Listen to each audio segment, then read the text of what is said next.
Hello everyone, welcome back to my channel with another video. तो आज की video बहुत ही इंपॉर्टेंट होने वाली है, बहुत ही इंफॉर्मेटिव होने वाली है आप सभी के लिए, और उन सभी स्टूडेंट्स के लिए तो बहुत ही ज़्यादा इंफॉर्मेटिव होने वाली है जो अभी क्लास 10th में है और 12th में है और बोर्ड के एग्ज़ाम देने वाले हैं।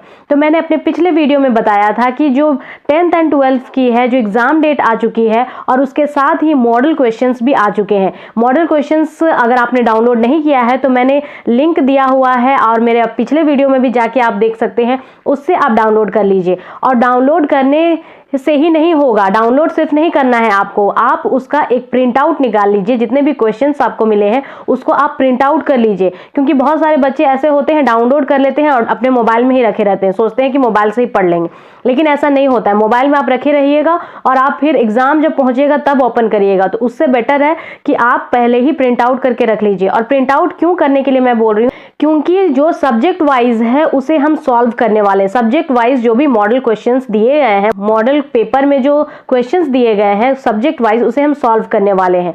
तो सॉल्व करने के लिए अगर आपके हाथ में पेपर में वो क्वेश्चंस रहेंगे तो आपको इजी होगा समझने में, सॉल्व करने में। बार बार आपको मोबाइल ओपन करने की जरूरत नहीं होगी। तो मैंने ऑलरेडी प्रिंट कर लिया है क्वेश्चंस, आप भी प्रिंट कर लें। और आज हम करने वाले हैं सब्जेक्ट साइंस का जो मॉडल क्वेश्चंस है उसे सॉल्व करने वाले हैं। तो आप अपने पास वीडियो देखने से पहले आप सभी क्वेश्चंस जो है वो अपने पास रख लें, और जैसे ही हम जैसे हम क्वेश्चन सॉल्व करते जाएंगे आप उसमें आंसर्स भी लिखते जाइएगा।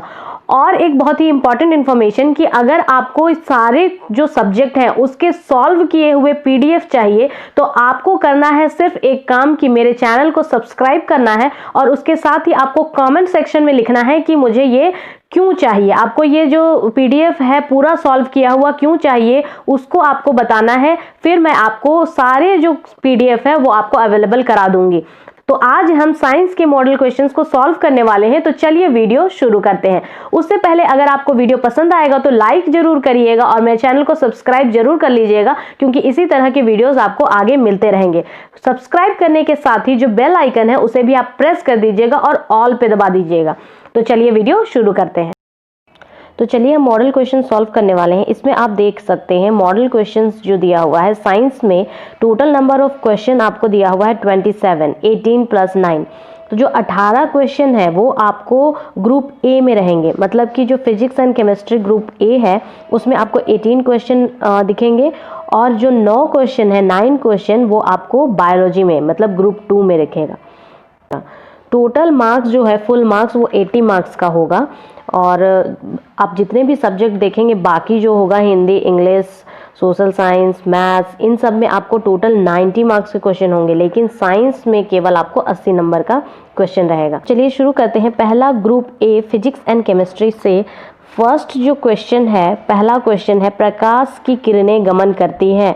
प्रकाश की किरणें कैसे गमन करती हैं? तो ऑप्शन है सीधी रेखा में, टेढ़ी रेखा में, किसी भी दिशा में, उपयुक्त सभी।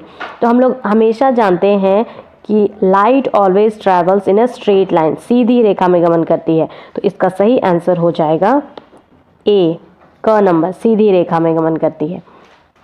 दूसरा है निर्वात में प्रकाश की चाल होती है। सेकंड क्वेश्चन, निर्वात में प्रकाश की क्या चाल होती है? इसको आपको याद रखना ही है, भूलना नहीं है। निर्वात में प्रकाश की चाल मतलब हवा में, जहाँ पर कोई माध्यम नहीं है, कोई मीडियम नहीं है। वैक्यूम में जो है स्पीड ऑफ लाइट कितना है, तो ये हमेशा याद रखें, 3 × 10⁸ मीटर पर सेकेंड। हो गया। नेक्स्ट क्वेश्चन, स्पष्ट देखने की न्यूनतम दूरी, near point of an object to see clearly is. किसी भी ऑब्जेक्ट को, किसी भी वस्तु को क्लियरली देखने की जो न्यूनतम दूरी है, ये भी आपको याद रखना है, ये होता है 25 सेंटीमीटर। सही आंसर हो गया ख, 25 सेंटीमीटर। नेक्स्ट क्वेश्चन, धारा मापने के यंत्र को कहते हैं। धारा मापने के यंत्र को क्या कहते हैं? तो धारा मापने के यंत्र को कहते हैं एमीटर। याद रखिएगा, ऑप्शन ए हो जाएगा एमीटर।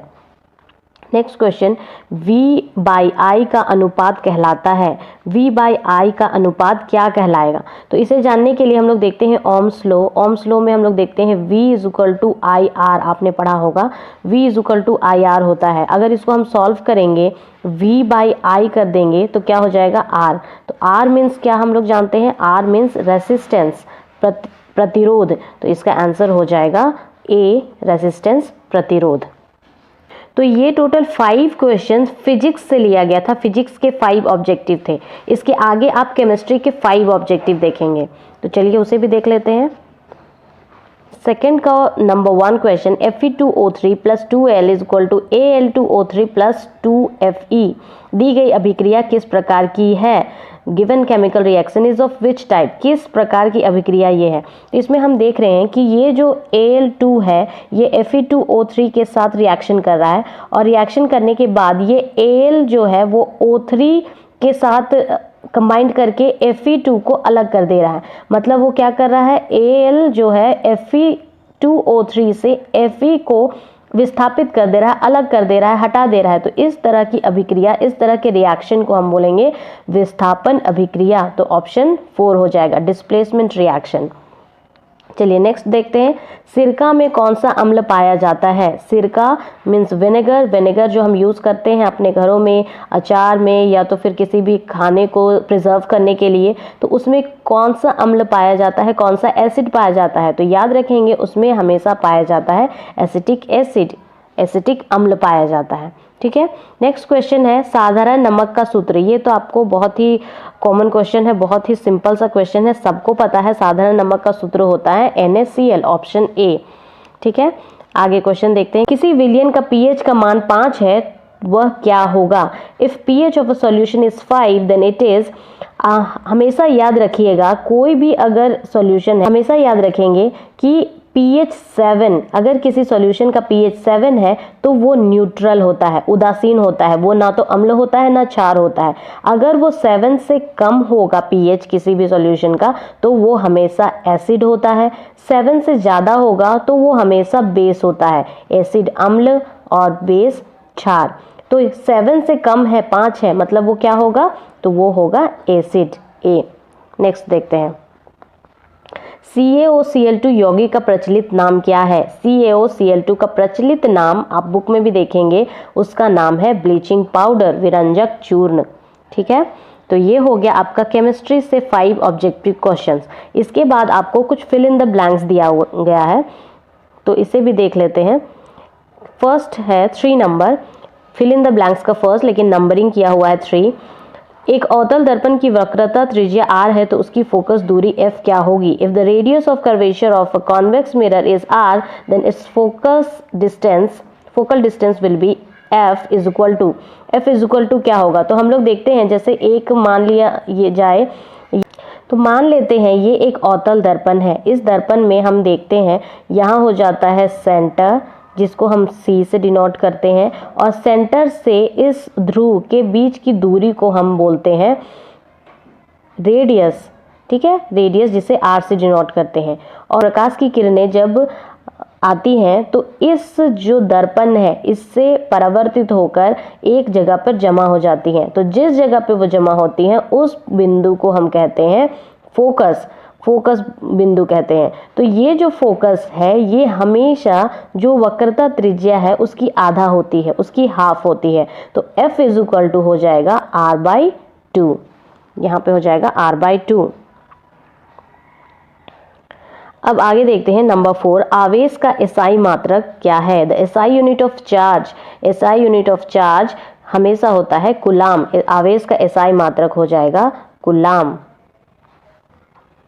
एल्केन का सामान्य सूत्र है, एल्केन का सामान्य सूत्र हमेशा होगा CnH2n+2, CnH2n+2 होगा हमेशा। अम्ल और क्षार के बीच अभिक्रिया को डैश कहते हैं। नंबर 6, अम्ल और क्षार के बीच जब अभिक्रिया होता है, अम्ल अलग है, क्षार अलग है और दोनों की प्रॉपर्टी अलग अलग है, तो दोनों अगर एक साथ अभिक्रिया कर लें तो क्या हो जाएगा? तो वो अभिक्रिया उदासीन हो जाएगी, ना अम्ल होगा ना क्षार होगा। इसलिए इस अभिक्रिया को कहते हैं उदासीनीकरण अभिक्रिया। तो ये आपके हो गए फिजिक्स एंड केमिस्ट्री के ऑब्जेक्टिव टाइप ऑफ क्वेश्चंस। इसके बाद बाकी के सॉल्यूशन आपको सेकंड पार्ट में मिलेंगे, क्योंकि अभी वीडियो बहुत बड़ी हो जा रही है, तो इसलिए मैं इसका सेकंड पार्ट अपलोड करूंगी जिसमें आपको बाकी के क्वेश्चंस के आंसर्स मिलेंगे। तो अगर आपको वीडियो पसंद आएगा तो वीडियो को लाइक करिएगा, मेरे चैनल को सब्सक्राइब करिएगा इसी तरह के आगे वीडियोस देखने के लिए। मिलती हूँ नेक्स्ट वीडियो में।